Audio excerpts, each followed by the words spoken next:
তোরা আমি সৈকত চলে এসেছি আবার একটা নতুন ভিডিও নিয়ে। আর আজকে আমার বিষয় হচ্ছে ট্রেলার রিভিউ। তো মৃগয়া যে আপকামিং বাংলা সিনেমা, সেটা ট্রেলার দেখলাম এবং সেটা সম্বন্ধে আমি বলতে চাই। হয়েছে এবং দুর্দান্ত হয়েছে, মানে ভাবতে পারিনি যে ট্রেলারটা এরকম হবে। আর আমি এটা বুঝতে পারিনি এখানে এতজন তারকা আছে। অনির্বাণদা আছে, তাজ বিক্রম আছে, ঋত্বিক চক্রবর্তী আছে। এই তিনজন ফাটিয়ে রেখে দেবে, মানে তিনজন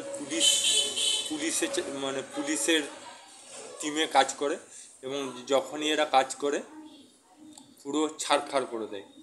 মানে পুলিশ পাওয়ার এক কথায় বলতে গেলে, যেটা আমরা দেখতে পাই না রিয়েল লাইফে, তবে রিলস লাইফে আমরা দেখতে পাবো, যেগুলো আমরা হিন্দি সিনেমাতে সিঙ্গাম, হ্যাঁ, বা অন্যান্য যেমন সিনেমা দেখি সূর্যবংশী, হ্যাঁ, যত সিনেমাগুলো দেখি সেরকম ধরনের এটা দেখতে পাবো।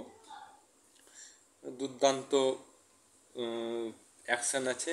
আর এটা একটা গ্যাংস্টার ভাব শেষ, পুলিশ পুলিশের গ্যাং একদিকে, আর একদিকে টেরিরিস্ট গ্যাং, দুটোর মধ্যে সংঘর্ষ হবে এবং এই সংঘর্ষটা দেখানো হয়েছে খুব সুন্দরভাবে।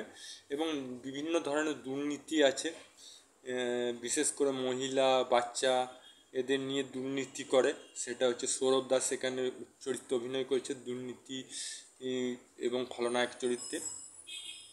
এবার দেখার এবং প্রত্যেকটা ওই সিনগুলো খুব খারাপ করেছে, খতরনাক কাটাকাটি সিন আছে। আর গুলি মারা এবং বারুদ দিয়ে সিগারেট জ্বালানো, এই সিনগুলো দারুণ করেছে একদম দক্ষিণের স্টাইলে। গাড়ি ঘোরানো, হাওয়াতে গাড়ি চালানো, মানে দক্ষিণের স্টাইলগুলো তুলে ধরেছে। সে আগেকার মতন বাংলা সিনেমা আবার ফিরে পাচ্ছি ফেবার।